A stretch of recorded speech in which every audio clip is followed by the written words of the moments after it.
A reading from the Franciscan Book of Saints, January 27th, Saint Angela Merici, Virgin, Third Order. Angela Merici was born in the year 1470 at Descensano, northern Italy, on the banks of Lake Garda. Even as a child, she served God fervently. She so loved modesty and purity of heart that she was quite generally venerated as a little saint in her native town. When she was in her 13th year, she entered the Third Order of St. Francis. Soon afterwards, she took the vow of perpetual chastity, renounced all her possessions, and wished to live only on alms. Along with this, she practiced great austerities, slept on the bare earth, and fasted almost continuously on bread and water. Sometimes Holy Communion was her only food over a period of several days. When she was 23 years old, Angela was praying one day in a secluded place, and there she had a vision of a friend who had died a short while before. Her friend prophesied that Angela would become the foundress of a religious institute which would be devoted to the education of youth and destined to do an unlimited amount of good for the kingdom of God.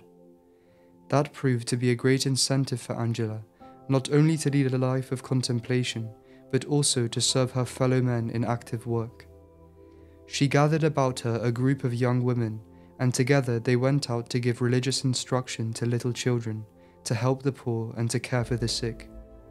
Often there were great sinners among those to whom she ministered, and in such cases she did not cease instructing, entreating, and encouraging them until they were reconciled with God and began to lead a new life. Her saintly conduct and the profound knowledge she had concerning even the most difficult questions of theology caused her to be greatly respected by high and low, and to be regarded as a saint.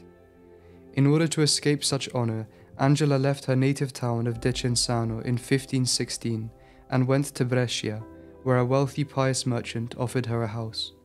There she lived absorbed in God until the year 1524. At that time, Angela was seized with an ardent desire to visit the Holy Land, just as our Holy Father St. Francis once was. She visited Jerusalem, Mount Calvary, and the other holy places with uncommon devotion. She returned by way of Rome in order to pray at the tombs of the apostles and thus gain the great Jubilee indulgence. Pope Clement VII, who was not unaware of her sanctity, wished to detain her in Rome and did not permit her to return to Brescia until he understood by divine inspiration that in Brescia lay the field of labor for which God had destined her. Due to disturbances caused by war, Angela could not undertake her appointed work until 1531. On November 25, 1535, her pious society was founded as the religious congregation of Saint Ursula, who was the special patron of their work. The congregation, known also as the Ursulines, spread rapidly and is active in many countries, also in America, where its institutions for the Christian education of feminine youth are blessed with much success. When Angela reached the age of 70, the day and hour of her death were revealed to her. She received the last sacraments with great fervor and was then wrapped in ecstasy. While pronouncing the holy name of Jesus, she departed this life in the very hour that had been foretold to her. She was laid out in the habit of the Third Order, holding in her hand the pilgrim's staff she had used in the Holy Land. Thus she reposes in a side chapel of the parish church of St. Afra in Brescia. Pope Clement XIII beatified her, and on March 24, 1807, Pope Pius VII canonized her in St. Peter's Church in Rome. A reflection on the conversion of sinners. Consider that Saint Angela, whose pure soul would have preferred to devote itself exclusively to the instruction of youth, did not disdain to interest herself for love of God in depraved human beings and great sinners in order to convert them. As a matter of fact, there can be nothing more pleasing to God than to lead a sinner back to Him. Really, the reason why our Heavenly Father sent His only begotten Son into the world was that no one should be lost, but that all should have eternal life through Him. John 3:16. The Son of God Himself declares, "I came not to call the just, they do not need it, but sinners to penance." Luke 5:32. If you can look with indifference on the ruination of sinners and not concern yourself at all with their conversion, then you do not truly love God, and you are not a good Christian, no matter how numerous are your pious practices. Consider the great personal benefit you derive from interesting yourself in the conversion of sinners. First of all, you will then have discharged your duty, especially if you have any responsibility in this matter, because the prophet, writing of superiors, says, "But if you tell the wicked man that he may be converted from his wicked ways, and he be not converted from his way, he shall die in his iniquity, but you have delivered your soul." Ezekiel 33:9.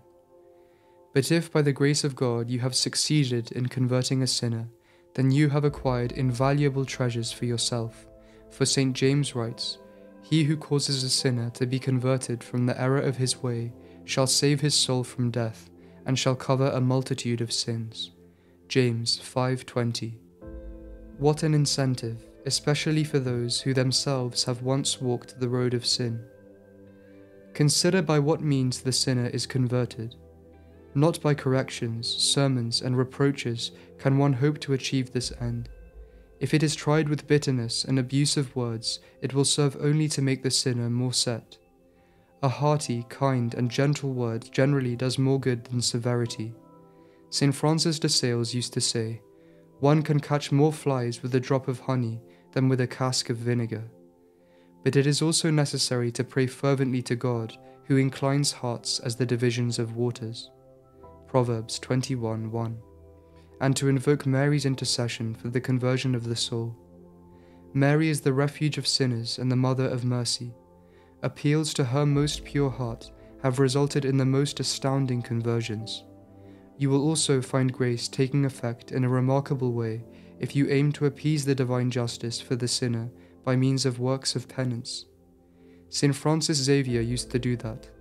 But the most effective appeal to the heart of the sinner is the example of a holy and perfect life, of love, patience, faithful performance of duty, and sincere piety which we give to him.